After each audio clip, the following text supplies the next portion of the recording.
In the vast, quiet wilderness of Alaska, a gold prospector named John was going about his day, the same as any other. The work was slow, solitary, a peaceful rhythm of sifting through silt and stone.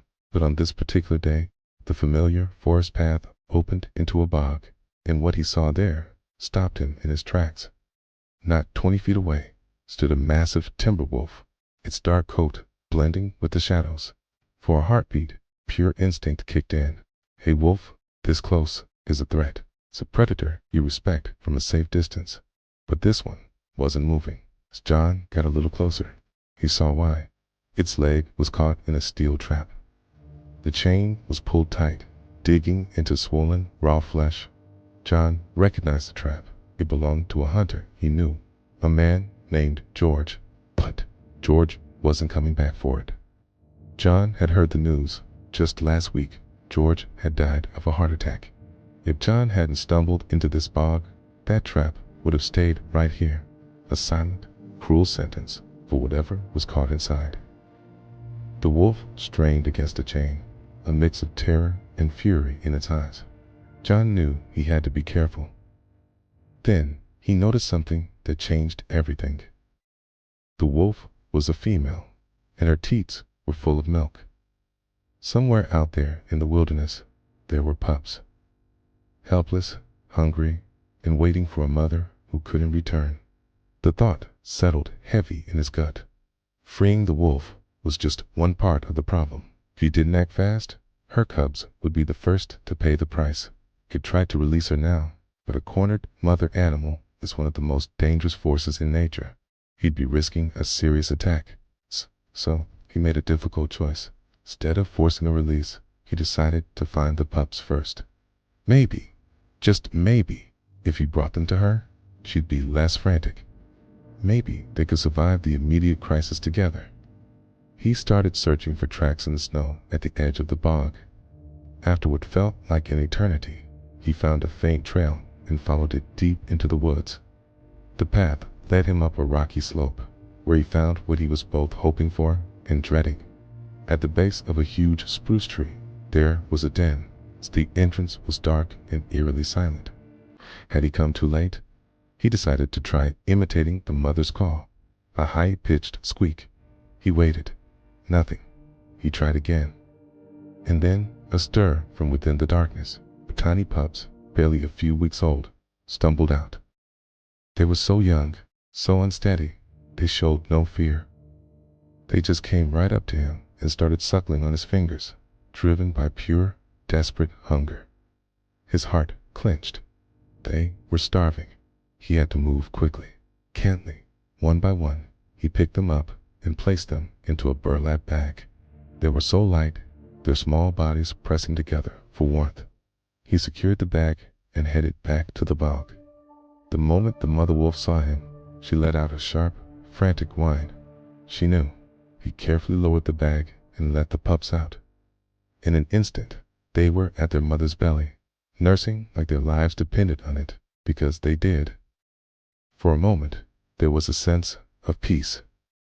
But the trap was still there, and now he was standing near a mother, fiercely protecting her young.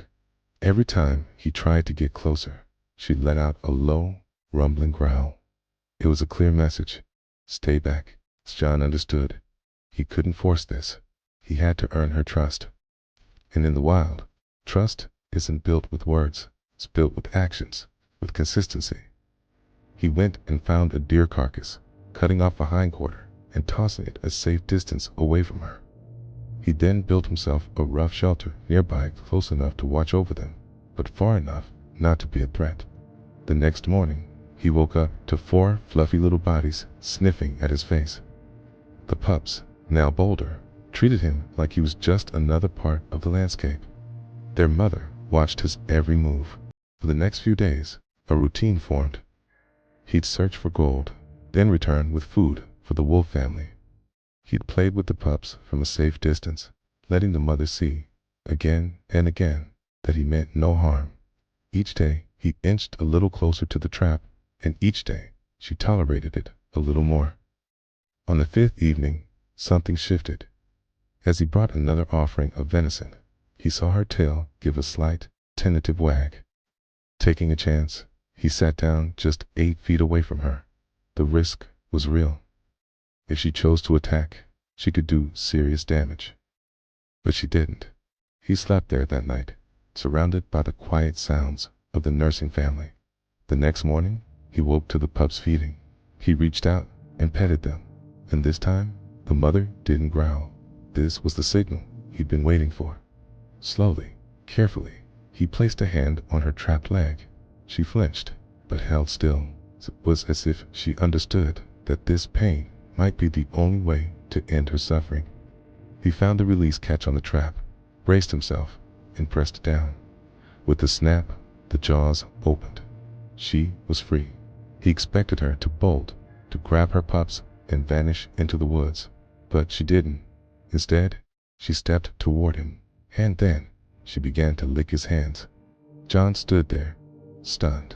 It wasn't friendship, not in the way we understand it, but it was a profound gesture of something he couldn't deny. After a few moments, she gathered her pups and started for the trees. But before disappearing, she turned and looked back at him. It felt like an invitation. John packed his things and followed her at a distance, up the Kupranoff mountain until they reached a high alpine meadow.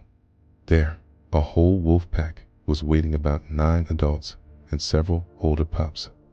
The mother and her 4 cubs were greeted with a chorus of howls that echoed across the vast, open landscape. John watched, amazed. That night, he camped near the meadow, and wolf-like shapes moved at the edge of his firelight, curious but keeping their distance. By dawn, he knew it was time to go. As he packed, the mother wolf watched him. When he reached the far side of the meadow, he looked back one last time. She and her pups were still there, watching him go.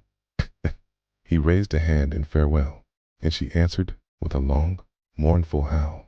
4 years passed.